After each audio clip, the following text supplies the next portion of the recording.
ఏదో కనిపెట్టినరు అని చెప్పి లీక్లు ఇస్తూ ఉన్నారు. మేమేమి అడిగామంటే ఈ 4 గోడల మధ్యన 4 సన్నాసులు మాట్లాడాడు ఎందుకు? 4 కోట్ల ప్రజల ముందు చర్చ పెడదాం, దూద్ కా దూద్ పానీ కా పానీ అవుతుంది, ఊకే లొల్లేంది బొబ్బేందని అడిగినాం. కానీ ప్రభుత్వం ఎంత భయపడుతుందంటే ఇక్కడ వాళ్ళకు కూడా తెలుసు విషయం, ఇందులో ఏం లేదు, చేసేది లత్కోరు పని కాబట్టి సాటుమాటుకు చేయాలి తప్ప ఓపెన్గా చేస్తే ఇజ్జత్ పోతుంది. అందుకే తప్పించుకోలేక మింగలేక కక్కలేక ఓపెన్గా ఇలానే అసెంబ్లీలో కూడా అడిగినా, పెట్టు దమ్ముంటే చర్చ పెట్టు అసెంబ్లీలోని స్పీకర్ గారిని అడిగినా, చర్చకు రారు. నిన్న రేవంత్ రెడ్డికి ఉత్తరం రాసిన, ఏదో కేసు పీస్ అంటున్నావు కదా, పెట్టు చర్చ అసెంబ్లీలో దమ్ముందా అని అడిగిన, పత్తలేదు. రేపో లేకపోతే ఎల్లుండో ఆయనతో అసెంబ్లీ ఏదో నడిపించినట్టు చేసి తూతూ మంత్రంగా మైకులు వలిగేటట్టేదో సేమ్ సోది ఉపన్యాసాలు చెప్పి అవతల పడతారు తప్ప ఈ విషయం మీద చర్చించే దమ్ము ప్రభుత్వానికి లేదు. అసలు ఫార్ములా ఈ ఏంది, అసలు హైదరాబాద్ ఈ ప్రీ ఏంది, అసలు జరిగింది ఏంది? అందుకే అనివార్య పరిస్థితులు, ఎందుకంటే ప్రభుత్వానికి ఏమో చర్చకు ముందుకొచ్చే దమ్ము లేదు, చర్చలో పాల్గొనే సత్తా లేదు. ముఖ్యమంత్రికి చర్చలో పాల్గొని కళ్ళలో కళ్ళు పెట్టి చూసి ధైర్యంగా ఇది జరిగింది తప్పు అని రుజువుపించే శక్తి లేదు. ఏదో కేసు పెట్టాలనే ఒక సాడిస్ట్ మెంటాలిటీ తప్ప ఇవాళ జరిగిందేందో కనీసం మీ ద్వారానన్నా ప్రజలకు చెప్పాలా. ముఖ్యంగా తెలంగాణ ప్రజలకు ఎవరైతే ఇవాళ మమ్మల్ని ఎవరైనా రోడ్డు మీద గుర్తుపడుతున్నారంటే దానికి కారణం తెలంగాణ ప్రజలు. ఎందుకంటే వారు ఓట్లేస్తే నేను ఇప్పటికీ 5 సార్లు ఎమ్మెల్యేగా గెలిచినవాడిని, ఉప ఎన్నికతో కూడా కలుపుకుంటే 5 ఎలక్షన్లు గెలిచినవాడిని. కాబట్టి తప్పకుండా వారికన్నా నిజాలు చెప్పాలా అన్న ఉద్దేశంతో ఈరోజు ఈ ప్రెస్ కాన్ఫరెన్సు మా సోదరుడు నరేందర్ రెడ్డి గారిని ఆహ్వానించడానికి, అదేవిధంగా మరి ఈ విషయంలో కూడా వాస్తవాలు ప్రజలకు చెప్పడానికే నేను ప్రత్యేకంగా ఈ ప్రెస్ కాన్ఫరెన్స్ నిర్వహిస్తాను.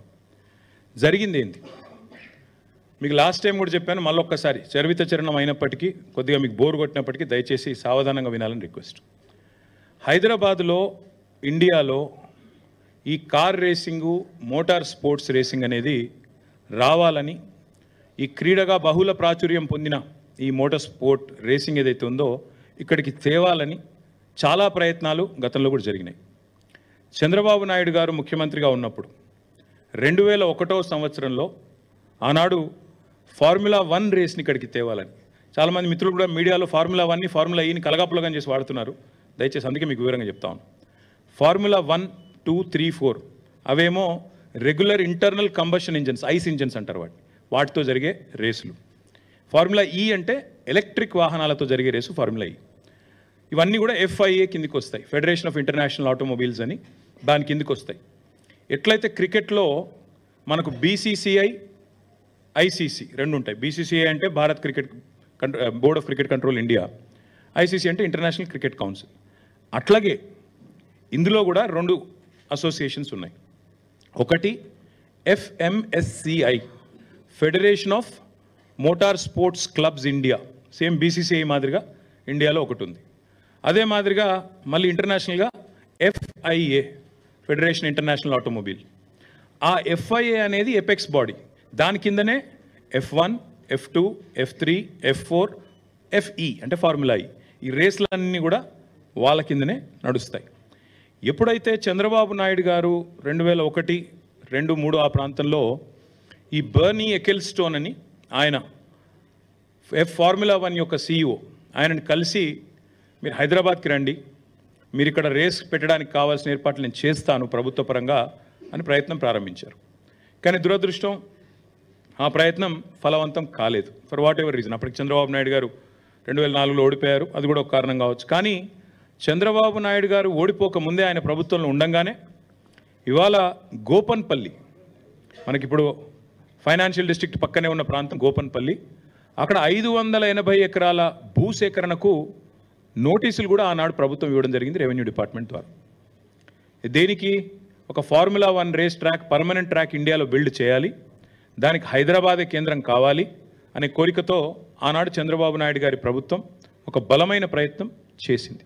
దురదృష్టం వారి ప్రభుత్వం పోయింది. ఆ తర్వాత వచ్చిన కాంగ్రెస్ ప్రభుత్వం వాళ్ళు దాన్ని పట్టించుకోలేదు. అట్లే ఆ రైతులు కూడా ఎవరైతే ఆ గోపన్పల్లిలో భూసేకరణ నోటీసులు రిసీవ్ చేసుకున్న వాళ్ళు ఉన్నారో వారు అప్పటి నుంచి ఇప్పటివరకు న్యాయ పోరాటం చేస్తూనే ఉన్నారు. ఆ రైతుల్లో ఒక ఆయన రేవంత్ రెడ్డి కూడా ఉన్నాడు. ఈరోజు ముఖ్యమంత్రిగా ఉన్న రేవంత్ రెడ్డికి కూడా అక్కడ 15 ఎకరాల భూమి ఉంది. సో ఇప్పుడు నేను చెప్పే స్టోరీ అంతా రేవంత్ రెడ్డికి కూడా ఎరికే. ఆయన గుంజుకున్నాడా లేకపోతే నిజంగానే రిజిస్టర్ చేసుకున్నాడా అది నాకు ఎరకలేదు. కానీ గోపనపల్లిలో భూమి ఉందని ఆయన అఫిడవిట్లో కూడా చూపెట్టిండు. ఎలక్షన్ అఫిడవిట్లో కూడా రేవంత్ రెడ్డి గారి ఎలక్షన్ అఫిడవిట్లో కూడా నాకు 15 ఎకరాల భూమి గోపనపల్లిలో ఎక్కడైతే ఫార్ములా 1 కోసం ఆనాటి అప్పటి తెలుగుదేశం ప్రభుత్వం భూసేకరణ నోటీసులు ఇచ్చిందో అందులో నాకు కూడా ఉన్నది అని చెప్పి రేవంత్ రెడ్డి గారు కూడా అఫిడవిట్లో ఎలక్షన్ అఫిడవిట్లో కూడా మొన్న 2023 ఎలక్షన్ అఫిడవిట్లో కూడా డిక్లేర్ చేశారు. తదనంతరం ప్రయత్నాలు జరిగినాయి దేశంలో. ఈ F1 అనే రేసును తేవాలి, ఎందుకంటే చాలా విస్తృతమైన ప్రచారం కలిగిన బాగా పాపులర్ రేస్ F1. దాని చుట్టూ మర్చెండైజింగు, దాని చుట్టూ కొన్ని సిటీల యొక్క గ్రోతే దాని చుట్టూ. మొనాకో అనే ఒక సిటీ ఉంటుంది, ఒక కంట్రీ కమ్ సిటీ. అది మొనాకోలో దగ్గర కంట్రీ వరల్డ్ ఫేమస్. అక్కడ పెద్ద పెద్ద వాళ్ళు ప్రపంచంలో ఉండే బిలియనీర్లు అందరూ దిగుతారు. అసలు ఆ మొనాకో అనే సిటీ వెలుగులోకి వచ్చిందే ఈ ఫార్ములా 1 రేస్ వల్ల. అట్లా ఒక ఫార్ములా 1 రేస్ని ప్రపంచవ్యాప్తంగా ఒక అంచనా ప్రకారం 200 కోట్ల పైచిలకు మంది చూస్తారు. 2 బిలియన్ ప్లస్ పీపుల్ చూస్తారు. అంత popular racing formula 1 racing. So మన దేశంలో కూడా ప్రయత్నాలు జరిగి చివరికి ఉత్తరప్రదేశ్లో అప్పుడు జేపీ గ్రూప్ అని ఉండేది, ఇప్పుడు కూడా ఉన్నట్టుంది, జయప్రకాష్ గ్రూప్. నోయిడాలో వారు ఒక ట్రాక్ కట్టారు, పెద్ద ట్రాక్ కట్టి ఆ ట్రాక్లో ఫార్ములా 1 వాళ్ళని ఒప్పించి మొత్తానికి ఉత్తరప్రదేశ్ నోయిడాలో డబ్బులు మేము పెడతాము అని చెప్పి 1700 కోట్ల రూపాయలు ఖర్చు చేసి, ఇది ఎప్పుడు నేను చెప్పేది 2009-10 ఆ ప్రాంతంలో 1700 కోట్ల రూపాయలు ఖర్చు చేసి ఆనాడు 2009, 10, 11. ఎందుకంటే ఒక రేస్ అనేది 1 సంవత్సరం కోసం జరగదు. రేస్ అనేది ఎప్పుడైనా కూడా ఒక 4 సంవత్సరాలు 3 సంవత్సరాలు సైనింగే. ఎందుకంటే ఒకటేసారి అట్లా వచ్చి ఇట్లా రేస్ చేసి వెళ్ళిపోవడానికి కాదు, ఉండదు. డెఫినెట్గా ఒకసారి దాన్ని ఏమంటారు క్యాలెండర్లోకి రావాలి, ప్రచారం జరగాలి. ఇప్పుడు నేను చెప్పాను అబుదాబి గ్రాండ్ ప్రీ ఉంటుంది, లాస్ వేగస్లో ఉంటుంది, తర్వాత సౌపాలోలో ఉంటుంది. ఇట్లా క్యాలెండర్ ఉంటుంది అనమాట. 12 నెలల్లో ప్రతి 2వ శనివారం ఇది ఉంటుంది రేసు. అవన్నీ ముందే డిసైడ్ అయ్యి ఉంటాయి ఎక్కడెక్కడ రేస్ జరుగుతుంది అని చెప్తే మోటార్ స్పోర్ట్స్ ఎంతూజియాస్ అందరూ కూడా అయితే టీవీలో చూడడమో లేదా టికెట్లు కొనుక్కొని అక్కడ పోయి రేస్ చూడడమో ప్రత్యక్షంగా ఇవన్నీ జరుగుతూ ఉంటాయి. సో అట్లా ఉత్తరప్రదేశ్కి మొత్తానికి వాళ్ళు పట్టుకొచ్చారు, జేపీ గ్రూప్ వాళ్ళు పట్టుకొచ్చినారు. 3 సంవత్సరాలు జరిగింది race, 9, 10, 11. For whatever reason 3 సంవత్సరాల తర్వాత వాళ్ళకు ఫార్ములా 1 వాళ్ళు ఇక మళ్ళీ మేము రాము ఇండియాకి అని చెప్పి క్యాన్సిల్ చేసుకొని 11 తర్వాత వాళ్ళు వెళ్ళిపోయినారు. రీజన్స్ నాకు తెలియదు. కానీ దాదాపు అప్పట్లో జేపీ గ్రూపు అక్కడ ఉత్తరప్రదేశ్ ప్రభుత్వము అందరూ కలిసి ఖర్చు పెట్టిన అమౌంట్ 1500 నుంచి 1700 కోట్లు. 1500 నుంచి 1700 కోట్ల రూపాయలు ఆ రేస్ నిర్వహణ కోసం ఖర్చు పెట్టారు. సరే, అందులో కొంత రెవెన్యూ కూడా వచ్చి ఉంటుంది, వచ్చిన వాళ్ళు చూడడానికి, స్పాన్సర్స్, దానికి దీనికి కొంత రెవెన్యూ కూడా వచ్చి ఉంటుంది. తర్వాత ఇంకా మళ్ళీ భారతదేశంలో మోటార్ స్పోర్ట్స్ రేసులు ఆ స్థాయిలో ఎన్నడూ జరగలేదు, చిన్నవి జరుగుతుంటాయి. ఫార్ములా 4 రేస్ అని మొన్ననే చెన్నైలో జరిగింది. నిన్నగాక మొన్న మీరు చూసింటారు, అమిత్ షా గారు జమ్మూ కాశ్మీర్లో ఫార్ములా 4 రేస్ జరిగింది, ఇది గర్వకారణం భారతదేశానికి అని కూడా మొన్ననే ట్వీట్ చేశారు, చూసింటారు మీరు. అట్లాగే చెన్నైలో మొన్ననే అక్కడి ప్రభుత్వం స్టాలిన్ గారు, వారి కుమారుడు డిప్యూటీ సీఎం ఉదయ్ స్టాలిన్ 42 కోట్లు ప్రభుత్వం నుంచి ఖర్చు పెట్టి ఫార్ములా 4 రేస్. ఫార్ములా 4 అంటే నిజంగా చెప్పాలంటే ఫుడ్ చైన్లో చాలా కింద ఉంటుంది. F1 తర్వాత F2 తర్వాత F3 తర్వాత F4 అలా. సో ఈ రకంగా ఈ రేసుల కోసం దేశవ్యాప్తంగా పోటీ ఎప్పటి నుంచో ఉంది. సో ఆ క్రమంలో గత 10, 11, 12 సంవత్సరాలుగా ఒక కొత్త ట్రెండ్ స్టార్ట్ అయింది. ఈరోజు మనం 2024 సంవత్సరంలో ఉన్నాం, ఇంకా 4 రోజులు అయితే 2025లో ఉంటాం.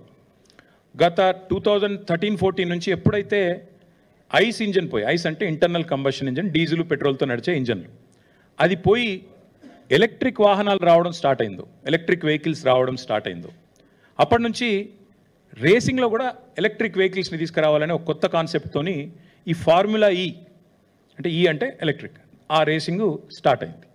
ఆ రేసింగ్ స్టార్ట్ అయిన తర్వాత దానికి కూడా విస్తృతమైన ప్రచారం వచ్చింది, దానికి కూడా విపరీతమైన ప్రచారం, విపరీతమైన అట్రాక్షన్ వచ్చింది. సో ఈ క్రమంలో మన గవర్నమెంట్ తెలంగాణలో ఇక్కడ టీఆర్ఎస్ గవర్నమెంట్, బీఆర్ఎస్ గవర్నమెంట్ ఏర్పడిన తర్వాత 2014లో మేము చాలా ఆలోచన చేసినాం, ఏ సెక్టర్స్లో మనం పెట్టుబడులు ఆహ్వానించవచ్చు, ఏ రంగాల్లో మనం విస్తృతంగా తెలంగాణ ప్రయోజనాలను కాపాడవచ్చు. ఆ ఉద్దేశంతో 14 థ్రస్ట్ ఏరియాస్ అంటారు, 14 కీలక రంగాలను ఐడెంటిఫై చేసి మా ఇండస్ట్రియల్ పాలసీలో, ఆనాటి టీఆర్ఎస్ గవర్నమెంట్ ఇండస్ట్రియల్ పాలసీలో 14 రంగాలను ఐడెంటిఫై చేశాం. అందులో ఒకటి ఆటోమొబైల్ రంగం, అందులో ఒకటి రెన్యూవబుల్ ఎనర్జీ. ఆటోమొబైల్ రంగం, అదేవిధంగా రెన్యూవబుల్ ఎనర్జీ రంగం. ఈ రెండిటి కలయికనే ఎలక్ట్రిక్ వెహికల్స్. అందుకే ఏమనుకున్నామంటే ముందుగా ఎలక్ట్రిక్ వెహికల్ పాలసీ తీసుకొని రావాలి. భవిష్యత్ అంతా కూడా ఎలక్ట్రిక్ వాహనాలది అవుతుంది. ప్రజలు ఈ కాలుష్యంతో సతమతం అవుతూ ఉన్నారు. ముఖ్యంగా ఈ వెహిక్యులర్ పొల్యూషన్ ఏదైతే ఉందో మనం చూస్తూ ఉంటాం. ఎప్పుడైనా బండి మీద పోతుంటే ముంగట బస్సు గుప్పమని ముఖం మీద పొగొడితే ముఖమంతా మసైపోతుంది. కాబట్టి భవిష్యత్ అంతా ఎలక్ట్రిక్ వాహనాలదే. ఎలక్ట్రిక్ బస్సులు కానీ ఎలక్ట్రిక్ కార్లు కానీ బహుళ ప్రాచుర్యం పొందుతాయి. ఇవి భవిష్యత్తులో ఫార్ములా 1 ఉండకపోవచ్చు, ఉంటే గింటే మళ్ళీ ఫార్ములా ఈ రేసే ఉంటుందని చెప్పి మనం ఈ క్రమంలో, అంటే మళ్ళీ ఒక ఎగ్జాంపుల్ చెప్తా ఉన్నా, అది కూడా చంద్రబాబు నాయుడు గారు చెప్తా ఉన్నా. చంద్రబాబు నాయుడు గారు ముఖ్యమంత్రిగా ఉన్నప్పుడు 2001లో జినోమ్ వ్యాలీ అని ఒకటి పెట్టారు షామీర్పేట దగ్గర, తుర్కపల్లి దగ్గర పెడితే ఈరోజు ఆ జినోమ్ వ్యాలీ నుంచి ప్రపంచవ్యాప్తంగా మనకి వ్యాక్సిన్ల ఉత్పత్తికి అదొక కేంద్రమైంది, ఒక హబ్ అయింది. అంటే మొక్క ఒకరు నాటొచ్చు, విత్తనం ఒకరు పెట్టవచ్చు, కానీ దాని ఫలాలు అల్టిమేట్గా భవిష్యత్ తరాలకు అందుతాయి. అట్లా ముందు చూపుతో కొన్ని కార్యక్రమాలు ప్రభుత్వాలు చేయాలి, చేస్తాయి. బుద్ధున్న ప్రభుత్వం అంటే చేస్తుంది. మేము కూడా ఏమనుకున్నామంటే తెలంగాణలో కేసీఆర్ గారి నాయకత్వంలో ఆటోమొబైల్ మరియు ఈ రెన్యూవబుల్ ఎనర్జీ ఎలక్ట్రిక్ వెహికల్స్ దీనికి తెలంగాణ భారతదేశంలోనే కేంద్రంగా ఉండాలి అనే ఎజెండాతో ప్రయత్నాలు ప్రారంభించినాం. ప్రారంభించే క్రమంలో స్టడీ చేశాం. చెన్నైలో ఒక ఆటోమొబైల్ కేంద్రం ఉంది. అక్కడ చాలా కంపెనీలు, ఫోర్డ్ లాంటి కంపెనీలు మ్యానుఫ్యాక్చరింగ్ పెట్టాయి. అట్లాగే పూణేలో కొన్ని ఆటోమొబైల్ పార్ట్స్ తయారు చేసే కంపెనీలంతా కూడా అక్కడ ఉన్నాయి.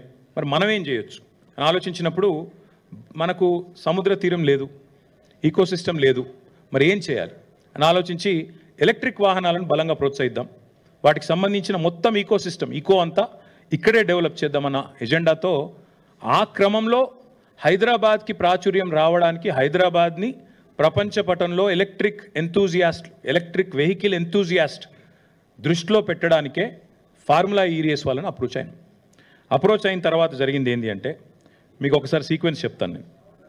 మనము వాళ్ళతోన అప్రోచ్ అయ్యి ఒక మొట్టమొదటి అగ్రిమెంట్ ఎప్పుడు సైన్ చేశామంటే 25 అక్టోబర్ 2022. ఇది వరుసగా 4 సీజన్స్ కోసం సైన్ చేశాం.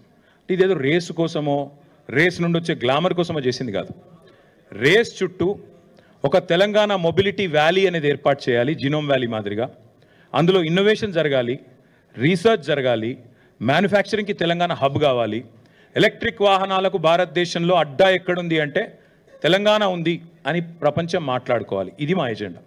దానికోసమే ఇదంతా కూడా చేసి మేము ఫార్ములా ఈ వాళ్ళతో సంప్రదించి వాళ్ళు రామన్నారు. ముందు మాకు ఇండియాలో ఫార్ములా 1 గతంలో చేదు అనుభవం ఉంది కాబట్టి మేము రాము, ఇండియాలో ఇన్ఫ్రాస్ట్రక్చర్ ఆ స్థాయిలో ఉందా అన్నారు. వారిని ఒప్పించడానికి చాలా ప్రయత్నాలు చేయాల్సి వచ్చింది. వారిని ఒప్పించడానికి, వారిని కలవడానికి చాలా తంటాలు పడి మొత్తానికి ఒప్పించినాం. సియోల్ లాంటి నగరాలతో పోటీపడి సాధించి హైదరాబాద్కి, అంటే ఇది భారతదేశం యొక్క ఈవెంట్, ఇది ఒక హైదరాబాద్ ఈవెంటో తెలంగాణ ఈవెంటో కాదు. ఫార్ములా ఈ was coming to India and incidentally we were able to get that to our state and our city, Hyderabad. 25/10/2022 రోజు మనం మొట్టమొదటిసారి వారితో ఒక అగ్రిమెంట్లోకి ఎంటర్ అయ్యాం. Between municipal administration department from government of Telangana and వాళ్ళ వైపు నుంచి ఫార్ములా ఈ వాళ్ళు, అదేవిధంగా ఒక ప్రమోటర్. ఎందుకంటే ఈ రేస్ జరపాలి అన్నప్పుడు కొంత ఖర్చు అవుతున్నప్పుడు ప్రైవేటు వ్యక్తుల్ని భాగస్వాములు చేసి వాళ్ళకు కూడా అడ్వర్టైజింగ్ రైట్స్ ఇచ్చి, ఎందుకంటే 50 కోట్ల మంది చూసే రేసు ఫార్ములా ఈ, కాబట్టి వారికి కూడా ప్రాచుర్యం కలిగే విధంగా, వారికి కూడా లాభం కలిగే విధంగా అడ్వర్టైజింగ్లో చేయాలని చెప్పి అట్లా ప్లాన్ చేసి మొత్తానికి ఏఎస్ జెన్ అనే ఒక కంపెనీ, గ్రీన్ కో అనే కంపెనీ ఉంటుంది, దాని సబ్సిడరీ, వాళ్ళతోన మనం అగ్రిమెంట్ చేసుకున్నాం. మొత్తం అన్ని క్లియర్గా రాసుకున్నాం. అగ్రిమెంట్లో ఏం హేరాఫేరీ లేదు, ఏం నాకు అగ్రిమెంట్ కాపీ కూడా ఉంది, ఇంకా ఇంత ఉంది, అది అందులో అన్నీ ఉన్నాయి.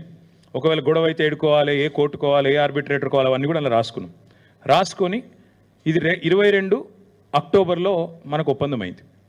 23 ఫిబ్రవరి 10 అప్పుడు రేస్ కూడా బ్రహ్మాండంగా కండక్ట్ చేశాం. ఒక రేస్ అంటే సచిన్ తెందుల్కర్ గారు, అదేవిధంగా వారితో పాటు చాలామంది స్పోర్టింగ్ లెజెండ్స్ కూడా వారితో పాటు బాంబే నుంచి ఇతర ప్రాంతాల నుంచి వచ్చారు. అదేవిధంగా ఇక ప్రపంచవ్యాప్తంగా వీళ్ళంతా పాపులర్ డ్రైవర్స్, చాలా సూపర్ స్టార్లు. ఇప్పుడు మనకు అర్థం కాదు ఈ స్పోర్ట్, కానీ అర్థమైన వాళ్ళకి తెలుస్తుంది. ఇప్పుడు మనకి ఇక్కడ రామ్ చరణ్లు, షారుఖ్ ఖాన్లు ఎట్లనో అక్కడ వాళ్ళకు కూడా ఆ స్పోర్ట్ తెలిసిన వాళ్ళకి, ఆ క్రీడ తెలిసిన వాళ్ళకి వీళ్ళందరూ సూపర్ స్టార్లు. అదేవిధంగా చాలామంది యాక్టర్లు, రాజకీయ దిగ్గజాలు, మన ఇంకా చంద్రబాబు నాయుడు గారి డాటర్ ఇన్లో బ్రాహ్మణి గారు, ఇంకా చాలామంది హైదరాబాద్లోని హూ ఇస్ హూ అందరూ కూడా అటెండ్ అయ్యారు ఈ ఈవెంట్ మొత్తం కూడా ఫిబ్రవరి 23లో. అయితే ఈ రేసును ప్రమోట్ చేయడానికి మేము ఏ ఎఫర్ట్ కూడా వదిలిపెట్టలేదు.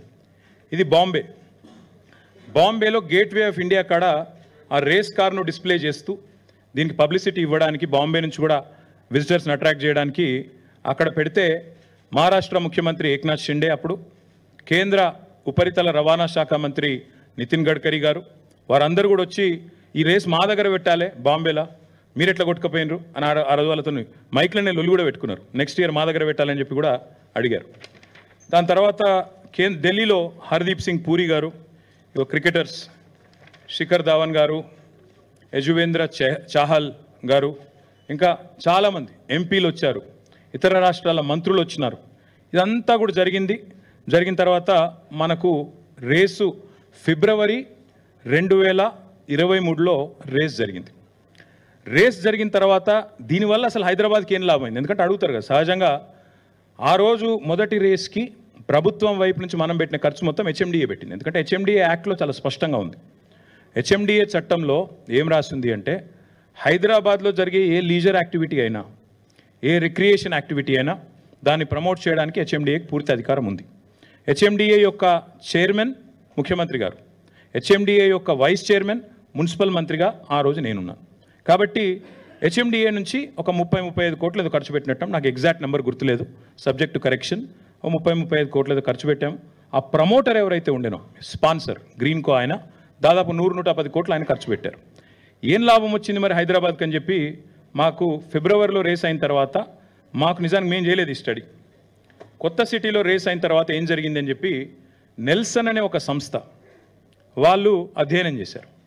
అధ్యయనం చేసి వాళ్ళు ఇచ్చిన రిపోర్ట్, ఇంత పెద్ద రిపోర్ట్ ఉంది, మీరు అందరికీ కూడా కాపీస్ ఇస్తాను, దయచేసి చూడండి. ఇది నా కవిత్వం కాదు, నెల్సన్ అనే సంస్థ ఇంటర్నేషనల్ ఏజెన్సీ. ఇదేదో హైదరాబాద్లో అమీర్పేటలోనో లేకపోతే ఢిల్లీలో సిపిలోనో ఉండేది కాదు. ఇది నిజంగా కూడా ఒక రెప్యూటెడ్ ఇంటర్నేషనల్ ఏజెన్సీ. వారు ఇచ్చిన రిపోర్ట్, వారు ఏం చెప్పారంటే, హైదరాబాద్ నగరానికి ఈ రేస్ వల్ల, ఫిబ్రవరి 23లో జరిగిన రేస్ వల్ల $82 మిలియన్ ఎకనామిక్ బెనిఫిట్ వచ్చింది నగరానికి. ఎట్లా వస్తుంది ఎకనామిక్ బెనిఫిట్ ఒక నగరానికి అంటే, ట్రావెలు, జిఎస్టీ పేమెంట్స్, ఇండైరెక్ట్గా జరిగే ప్రచారము, 50 కంట్రీస్లో మనకి జరిగే మనకు లభించే విస్తృతమైన పబ్లిసిటీ, ఎన్నింటి వల్ల అల్టిమేట్గా మనకి బ్రహ్మాండంగా విస్తృతమైన ప్రచారం వచ్చింది, లాభం జరిగిందని చెప్పి ఈ నెల్సన్ అనే సంస్థ ఇచ్చిన అధ్యయన రిపోర్టు. సో జరిగిన ఖర్చు మొత్తం కలిపి ప్రైవేట్ ఆయన పెట్టింది 100-110 కోట్లు, మన ప్రభుత్వం ఆనాడు హెచ్ఎండిఏ రూపంలో పెట్టింది 35-40 కోట్లు, పెట్టిన ఖర్చు మొత్తం 150 కోట్లు అయితే $82 మిలియన్ లాభం జరిగింది అని చెప్పి నెల్సన్ రిపోర్ట్ చెప్పింది. అంటే అర్థం ఏంటి? $82 మిలియన్ అంటే ఈ రోజు లెక్క ప్రకారం తీసుకుంటే కూడా 700 కోట్లు. పెట్టింది 150 కోట్లు అయితే ప్రైవేట్ వాళ్ళు, గవర్నమెంట్ కలిపి వచ్చింది దాదాపు 550 కోట్లు. ఇంకా అదనంగా ఎకనామిక్ బెనిఫిట్ వచ్చింది, హైదరాబాద్కి పేరు వచ్చింది అనేది వాస్తవం.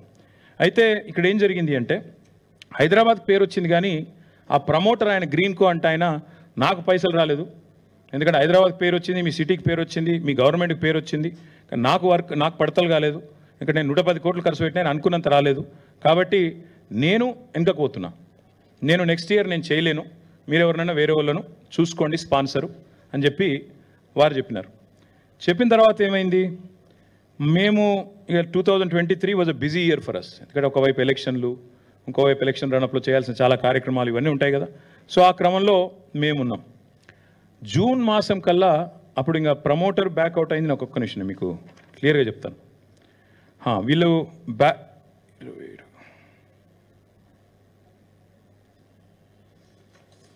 వీళ్ళు ఒక సెకండ్, మొత్తానికి గ్రీన్కో వాళ్ళు బ్యాక్అవుట్ అయిపోయారు. బ్యాక్అవుట్ అయిపోయిన తర్వాత మనకి జూన్ మాసం, జూన్ జూలై ఆ టైంలో నాకు ఆనాటి మా సెక్రటరీ అరవింద్ కుమార్ గారు నా దగ్గరికి వచ్చారు. వచ్చేసారి మరి నెక్స్ట్ ఇయర్ రేస్, ఎందుకంటే 4 సంవత్సరాలకు మనం సైన్ చేసాం అగ్రిమెంట్, మనం గవర్నమెంట్తో వాళ్ళ అగ్రిమెంట్ 4 సంవత్సరాలకు ఉంది. మరి ప్రమోటర్ బ్యాక్అవుట్ అయ్యాడు, ఎట్లా ఏం చేయమంటారు అన్నారు. నేనేం చెప్పానంటే ఈ రేసు, ఎందుకంటే నా ఉద్దేశం, నా మనసులో ఉన్నది చెప్తున్నాను మీకు. నా ఆలోచన ఏముండే అంటే అల్టిమేట్గా ఎలక్ట్రిక్ వెహికల్స్ తెలంగాణ హబ్ కావాలి అంటే మేము చాలా కాన్ఫిడెంట్గా ఉంటాం. మళ్ళీ గవర్నమెంట్ మనదే వస్తుంది తప్పకుండా. మనం 2వ సంవత్సరంలో కాకపోతే 3వ 4వ సంవత్సరంలో అల్టిమేట్గా ఎలాన్ మస్క్ లాంటి పట్టుకొని రావాలా, పట్టుకొచ్చి హైదరాబాద్ని తెలంగాణని షోకేస్ చేసి మనం టెస్లా కూడా అవసరమైతే భవిష్యత్తులో ఇక్కడికే వచ్చేటట్టు చేయాలి. ఎందుకంటే వాళ్ళకు కూడా ఇండియా ప్లాన్స్ ఉన్నాయి. ఈవెంట్ చుట్టూ అట్లా ప్రపంచం దృష్టిని ఆకర్షించాలనేది మా ప్రయత్నం. కాబట్టి ఆ రన్అప్లో నేనేం చెప్పానంటే జూన్ జూలైలో మరి వాళ్ళు అడుగుతున్నారు ప్రమోటర్ బ్యాక్అవుట్ అయ్యాడు ఏం చేయాలంటే, ఓ పని చేయండి, ప్రమోటర్ వెతుకుదాము, డోంట్ వరీ, ఆయన కాకపోతే ఇంకొక 2-3 ఎత్తుకుదాము, ఒకరు కాకపోతే 2-3 ఎత్తికి 100 కోట్లు కట్టాలి అంతే కదా, కడదాం, 100-110 కోట్లు పెద్ద ఇష్యూ కాదు, ఎత్తుకుదాం లేండి అని చెప్పి నేను ధైర్యం చెప్పాను. బ్యాడ్ లక్ ఏంటంటే మేము ఇక ఎలక్షన్ రన్అప్లో పడిపోయాం. నేను ఇక నా హడావుల్లో నేను తిరుగుతున్నాను. మా అరవింద్ కుమార్ గారు ప్రయత్నం చేసినారు కానీ దొరకట్లేదు. మాకు 3rd ఆగస్ట్ 2023 నాడు ఒక ఈమెయిల్ వచ్చింది. దిస్ ఇస్ ద ఈమెయిల్, చదివి వినిపిస్తాను. ఇది ఫార్ములా ఈ వాళ్ళ నుంచి నాకు ఒక ఈమెయిల్ నాకు రాశారు. Copy to Arvind Kumar, special chief secretary, minister నేను అన్నాడు. నాకేం రాశారంటే completion of contractual agreements between formula E race and Telangana government, ఇవన్నీ ఉన్నాయి. నేను ఏం రాస్తారంటే ఆయన, first of all, having followed the recent news, I'd like to send my admiration on how government of Telangana has navigated challenging situation, etc., etc. I'm reaching out to you as I feel compelled అంటూ ఆయన డబ్బులు మనం ఇంకా ప్రమోటర్ని ఎత్తుకలేకపోయాము, ఒక స్పాన్సర్ని ఎత్తుకలేకపోయాము, కాబట్టి ఇది 3 August అని చెప్పి నెక్స్ట్ ఇయర్ మీరు కనుక నెక్స్ట్ ఇయర్ క్యాలెండర్లో మీరు ఉండాలనుకుంటే ఆయన చెప్పింది ఏమంటే 16 ఆగస్ట్ లోపల మీరు దయచేసి మాకు చెప్పండి మీకు కావాలా వద్దా అని చెప్పి వారు ఇవన్నీ కూడా కాపీస్ మీకు ఇస్తాను. నా దగ్గర ఇలా దాచడానికి ఏం లేదు, మీకు అన్ని కాపీస్ ఇస్తాను, దయచేసి మీరు చూసుకోండి. ఇవన్నీ ఇచ్చిన తర్వాత మీరు కావాలంటే ఎప్పుడంటే అప్పుడు మళ్ళీ ఫోన్లో మాట్లాడవచ్చు, నాతో జూమ్ కాల్లో ఉండొచ్చు అని ఆల్బర్టో లాంగో, ఈయన founder and chief championship officer of formula ఈ, ఆయన రాసిన లెటర్ 3 ఆగస్ట్ 2023. దాని తర్వాత మాకు ఇక అప్పుడు ఉన్న ఎలక్షన్ రడప్లో నేనున్నాను. నేనేం చెప్పానంటే అరవింద్ కుమార్ గారికి ఒక పని చేద్దాం, హెచ్ఎండిఏ యాక్ట్లో మనకు లీజర్ యాక్టివిటీ కానీ రిక్రియేషన్ కానీ ఇవన్నీ కూడా ప్రమోట్ చేసేదానికి అవకాశం ఉంది. 55 కోట్లు ముందు కడదాం మనం, ఎందుకంటే రేస్ ఆపుకోవాలి మనం.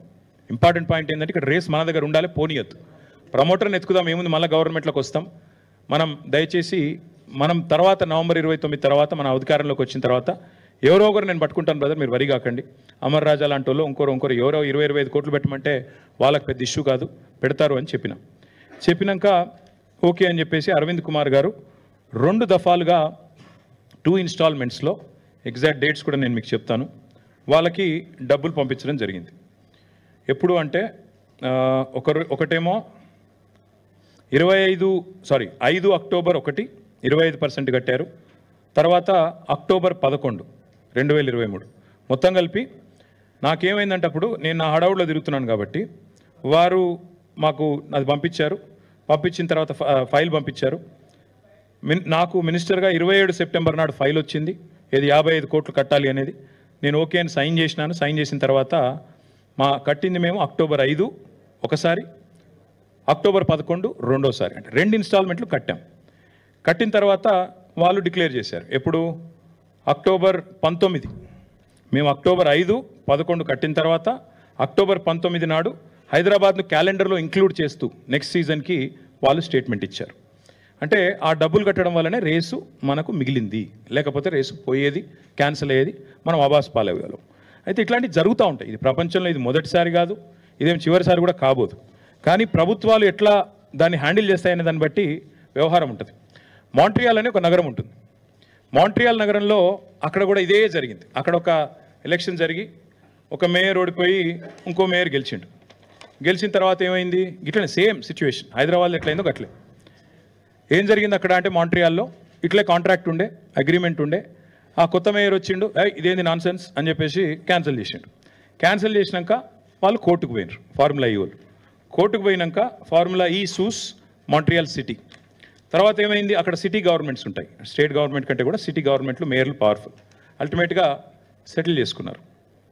$3 మిలియన్ కడుతూ మాంట్రియాల్ సిటీ ఆ రేసు విషయంలో జరిగిన బ్రీచ్ ఆఫ్ కాంట్రాక్ట్ బాధ్యత తీసుకుంటూ $3 మిలియన్ కడుతూ సెటిల్ చేసుకున్నారు. ఇదే మొదటిసారి కాదు, చివరిసారి కూడా కాదు, ఇట్లాంటి జరుగుతూ ఉంటాయి. కాంట్రాక్ట్ బ్రీచ్లు ఇవన్నీ జరుగుతూ ఉంటాయి. జరిగిన తర్వాత మనకి అల్టిమేట్గా మరి రేసు విషయంలో డబ్బులు కట్టాము, రేసు మనకు ఉంటుందని తెలిసిపోయింది.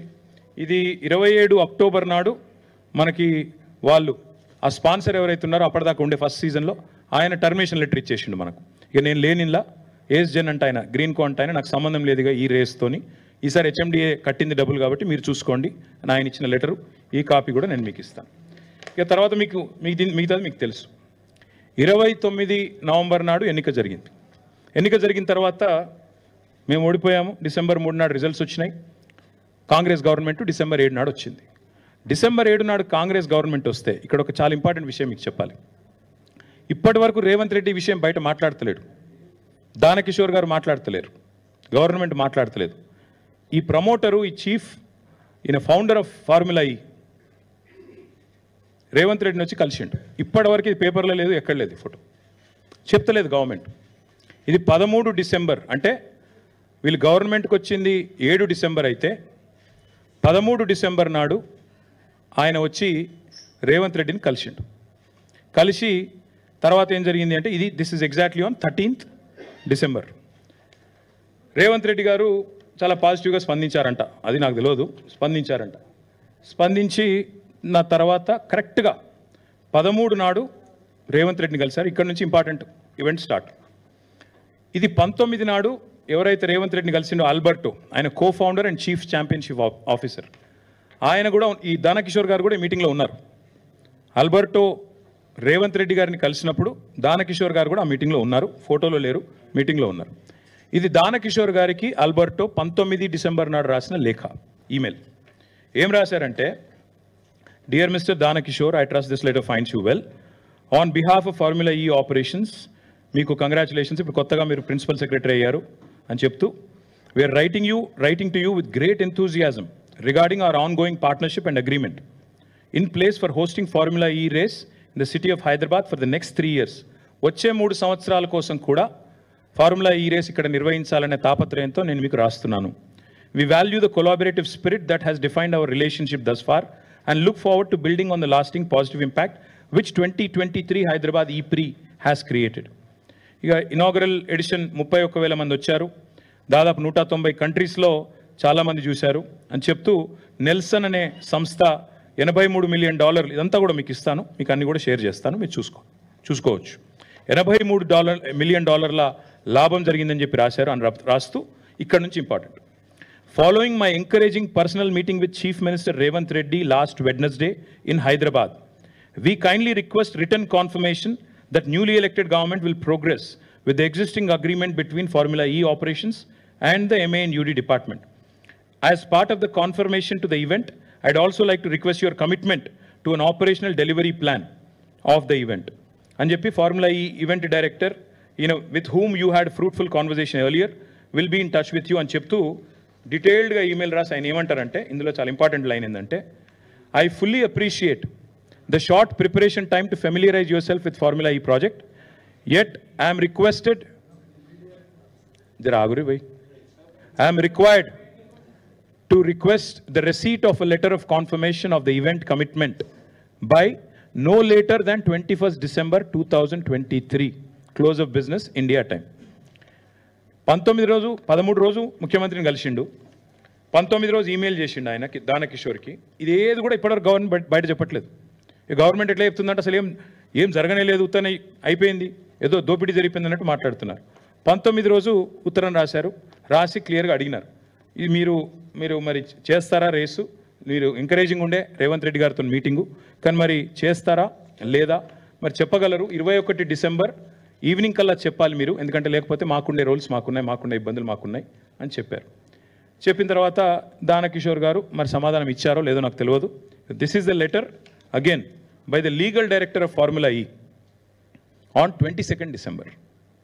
21st కల్లా చెప్పమన్నారు, వీళ్ళు చెప్పినో లేదో నాకు తెలియదు. 22nd నాడు వాళ్ళ లీగల్ డైరెక్టర్ ఫార్ములా ఈ వాళ్ళ లీగల్ డైరెక్టర్ దానకిషోర్ గారికి ఉత్తరం రాసిండ్రు. ఏమని, this letter is sent, basically terminate చేస్తున్నాం,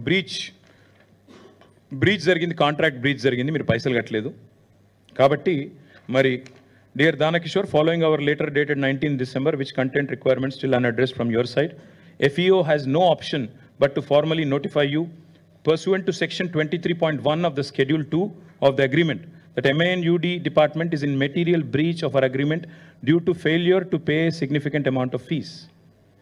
ఇక్కడ విచిత్రమైన విషయం ఏంటంటే ఇది మీరు వినండి దయచేసి. ఇక్కడ ఏం చెప్పారంటే ఆయన అగ్రిమెంట్ మీరు ఫెయిల్ అయ్యారు, బ్రీచ్ చేశారు అని చెప్తూ మీరు థర్డ్ ఇన్స్టాల్మెంట్ మీరు కట్టలేదు. అంటే మొదటి 2 ఇన్స్టాల్మెంట్లు ఏదైతే మనం పంపామో 5 అక్టోబర్ 11 అక్టోబర్ ఇందాక నేను చెప్పిన 55 కోట్లు అవి ముట్టినాయి, ఆ పైసలు మా దగ్గరికి వచ్చినాయి. కానీ థర్డ్ ఇన్స్టాల్మెంట్ మీరు కట్టలేదు కాబట్టి ఇక్కడ మేము విధిలేని పరిస్థితుల్లో FE is entitled to terminate the agreement effective immediately. We ask you to remedy the above breach by no later than close of business 26 December 2023. ఇంకో 4 రోజులు సమయం ఇస్తున్నాము, మీరు చేయగలిగితే చేయండి, సాల్వేజ్ చేయండి అని చెప్పారు. కానీ వీళ్ళు చేయలేదు. ఇక్కడ ఇంపార్టెంట్ పాయింట్ ఏంటంటే చాలా స్పష్టంగా వాళ్ళు రాసింది, లీగల్ డైరెక్టర్ రాసిన లెటర్ ఇది దానకిషోర్కి. 2 ఇన్స్టాల్మెంట్లు ముట్టినాయి పైసలు, 3వ ఇన్స్టాల్మెంట్ పైసలు మీరు కడతలేరు కాబట్టి బ్రీచ్ చేస్తున్నారు. అంటే 55 కోట్లు ఇటు పోయినాయి అటు పోయినాయి, అందులోకెళ్ళి వీళ్ళు తీసుకున్నారు, ఇన్లేలు పెట్టినారు ఆన్లైన్లు పెట్టిన అనేది సన్నాసి మాటలు మాట్లాడుతున్నారో అంతా ఫాల్తూ మాటలు, లత్కోర్ మాటలు అని స్పష్టంగా ఫార్ములా ఈ వల్ల లీగల్ డైరెక్టరు మన సెక్రటరీ గారికి, మన MANUD సెక్రటరీ గారికి పంపిన లేఖ. ఇక దాంతోపాటు ఇక్కడ ఇంపార్టెంట్ పాయింట్ ఏంటంటే ఇక్కడ మనకి ఇది ఇంకా ఇంపార్టెంట్. ఇందాక నేను చెప్పాను మీకు BCCI, ICC అట్లాగే ఇక్కడ కూడా FMSCI, FIA అని ఉంటాయి. వీళ్ళకి డబ్బులు కట్టడంతో పాటు ICCకి BCCI కూడా ఏదైనా ఈవెంట్ అప్పుడు ఎట్లయితే ఇప్పుడు IPL వాళ్ళు కూడా BCCIకి డబ్బులు కట్టాలి, అట్లాగే ఫార్ములా ఈ రేస్ ఇక్కడ అవుతున్నప్పుడు మనం కూడా వీళ్ళు కూడా వాళ్ళకి డబ్బులు కట్టాలి, FMSCIకి FIAకి డబ్బులు కట్టాలి, కొంత లైసెన్స్ అగ్రిమెంట్ అని ఉంటుంది. దానికి ఒక 74 లక్షల రూపాయలు కట్టారు. కట్టిన తర్వాత విచిత్రం ఏంటంటే ఎప్పుడైతే రేస్ క్యాన్సిల్ అయిపోయిందో, ఇది మీరు చూడాలి, ఇది ఎప్పుడైతే రేస్ క్యాన్సిల్ అయిపోయిన తర్వాత FIA వాళ్ళు అంటే ఫెడరేషన్ ఆఫ్ ఇంటర్నేషనల్ ఆటోమొబైల్ వాళ్ళు ఆ డబ్బులు FMSCIకి పంపించేసారు. రేస్ క్యాన్సిల్ అయింది, ఈ పైసలు మాకు అవసరం లేదు అని చెప్పి 74 లక్షల రూపాయలు లేకపోతే ఏదో మొత్తం అమౌంట్ కరెక్ట్లీ నాట్ నోన్ పంపించిగో ఆ ఈమెయిల్ ఇది FIA నుంచి FMSCIకి పైసలు పంపించేసారు వాపస్. Federation of motor sports club in ఇండియాకు పైసలు కూడా వాపస్ ఇచ్చారు. వీళ్ళు ఇప్పటికి 20 సార్లు దానకిషోర్ గారిని అడుగుతున్నారు, బాబు ఈ పైసలు వాపస్ తీసుకో, మీ డబ్బులు మీరు వాపస్ తీసుకోండి అని అడుగుతున్నారు. వీళ్ళు సమాధానం లేదు. ఎందుకు ఇదంతా ఎందుకు అంటే వీళ్ళ ఎజెండా ఒకటే, ఏదో జరిగింది. ఏం జరిగింది ఇందులో? నాకు నిజంగా బిగ్గెస్ట్ జోక్ ఎక్కడ అనిపిస్తుందంటే ACB కేసు అట. ఇలా కరప్షన్ ఎక్కడ ఉంది ఇప్పుడు మీరు చెప్పండి.